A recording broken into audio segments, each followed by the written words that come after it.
മേലാർകോട് വലതല യുവചേതന വായനശാലയുടെ നേതൃത്വത്തിൽ മെയ് ദിനാചരണം സംഘടിപ്പിച്ചു. ഫുട്ബോൾ ഷൂട്ടൌട്ടും മെഗാ തിരുവാതിരയും നാടൻ കലാസന്ധ്യയും നൃത്തനൃത്യങ്ങളും തുടങ്ങി വൈവിധ്യമാർന്ന പരിപാടികളോടെയാണ് മെയ് ദിനാചരണം സംഘടിപ്പിച്ചത്. 29-ന് ആരംഭിച്ച ആഘോഷ പരിപാടികൾ മെയ് ദിനത്തിലാണ് സമാപിച്ചത്. കെ രാധാകൃഷ്ണൻ എം പി ഉദ്ഘാടനം ചെയ്തു.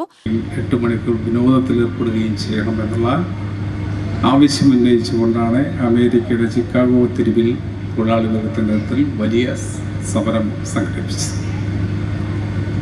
എന്നാൽ ആ മുദ്രാവാക്യം പെട്ടെന്ന് അംഗീകരിച്ചു കൊടുക്കാൻ മുതലാളിത്തം തയ്യാറായില്ല. കാരണം തൊഴിലാളികളെ അടിമകളായി വെച്ചുകൊണ്ടിരിക്കുക എന്നുള്ളത് അവരുടെ അവകാശമായിരുന്നു. ആ അവകാശത്തെ തൊട്ടുകളിക്കാൻ തൊഴിലാളി വർഗത്തെ അനുവദിക്കില്ല എന്ന് പറഞ്ഞുകൊണ്ടാണ് ആ സമരത്തെ ചോരയിൽ മുക്കിക്കൊല്ലാൻ വേണ്ടി തീരുമാനിച്ചത്. അങ്ങനെയാണ് ചിക്കാഗോ തെരുവീതികളിൽ 100 കണക്കിന് വരുന്ന തൊഴിലാളി വർഗത്തിൻ്റെ നേതാക്കളെയും പ്രവർത്തകരെയും എല്ലാം വെടിപ്പിച്ചു കൊന്നത്. അത് നമ്മുടെ ലോകം വലിയ വിലയോടുകൂടിയാണ് കണ്ടത്.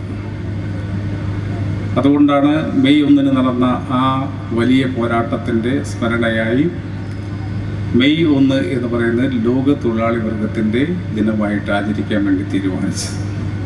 വായനശാല പ്രസിഡന്റ് സി നാരായണൻ അധ്യക്ഷനായി. ജില്ലാ panchayat member V Rajani, ward member Omana Murugan, മുഖ്യരക്ഷാധികാരി M K Anilkumar, advocate V Mani, C G Unnikrishnan, Shaji Madhavan, Narayanan, Alathur taluk council library secretary Chandran എന്നിവർ പ്രസംഗിച്ചു. വായനശാല സെക്രട്ടറി കെ സി സജിത് സ്വാഗതവും ട്രഷറർ കെ മോഹനൻ നന്ദിയും പറഞ്ഞു. തുടർന്ന് റിയാലിറ്റി ഷോ താരം അജിത് മണാർക്കാടും നിവേദ്യ ഒറ്റപ്പാലവും അണിയിച്ചൊരുക്കിയ നാടൻ കലാസന്ധ്യ അരങ്ങേറി. ശേഷം പ്രദേശത്തെ കലാപ്രതിഭകളുടെ നൃത്തനൃത്യങ്ങളും അരങ്ങേറി. UTV news Palakkad.